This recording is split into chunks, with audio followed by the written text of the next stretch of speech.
Jadi cerita kali ini gue mau ngebahas tentang pengalaman seorang anak kecil. Dia laki-laki, namanya kita sebut aja Rizky. Waktu dia tahu kalau dia tuh ternyata dalam tanda kutip beda dari anak-anak yang lain adalah pas dia kelas 3 SD.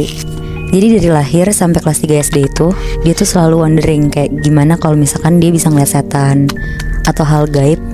Karena dari kecil tuh dia suka nonton film horor sama keluarganya. Udah ekstrim dari kecil ya? Iya. Nah sampai akhirnya suatu hari dia tuh ngerasain hal aneh banget Muibi.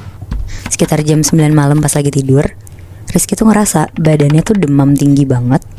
Pokoknya dia kedinginan, menggigil, sampai pakai selimut berlapis-lapis. Ini pas kelas 3 SD atau sebelumnya? Pas kelas 3 SD ini Mui. Oke.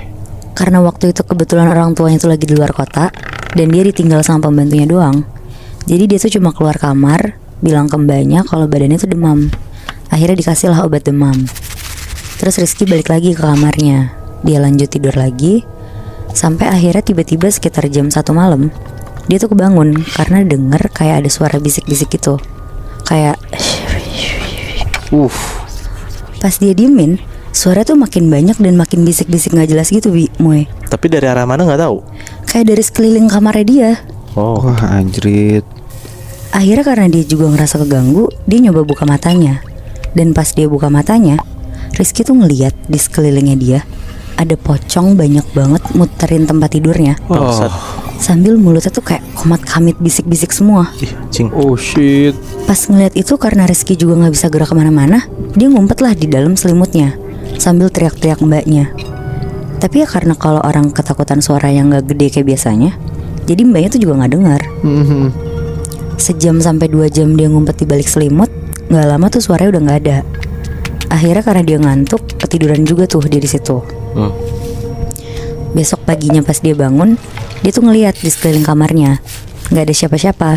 Terus dia langsung minta mbaknya tuh nyambungin telepon ke mama papanya. Pas diangkat, Rizky tuh histeris nyeritain kejadian semalam yang dia lihat ke orang tuanya. Terus orang tuanya tuh karena denger Rizky kayak gitu, jadi mereka nenangin Rizky sambil bilang kalau mereka bakal pulang ke rumah lebih cepat karena harusnya tuh pulangnya lusa. Makanya akhirnya pulangnya besok. Oke. Akhirnya dengan ketakutannya Rizky tuh nungguin papa mamanya banget nih buat pulang. Karena pada saat itu tuh juga weekend kan, jadi si Rizky tuh libur sekolahnya. Dari siang sampai sore Rizky nonton TV di ruang keluarga yang ada di lantai 1 rumahnya. Dia nonton, ketiduran, makan, pokoknya gitu-gitu aja kegiatannya. Sedangkan mbaknya tuh beres-beres rumah, kayak nyapu, ngepel. Nah pas lagi nonton TV sambil bengong-bengong, Rizky tuh kayak tiba-tiba pandangannya kabur. Terus tiba-tiba tuh ada di dalam mobil mama papanya. Kayak dia tuh dalam keadaan sadar Moebi, bisa ngelihat kondisi mama papanya sekarang yang lagi di dalam mobil perjalanan pulang. Anjir. Di situ Rizky kaget banget dan kayak langsung nyapa mamanya. Mama. Tapi ya mamanya tuh gak denger apa-apa sama sekali.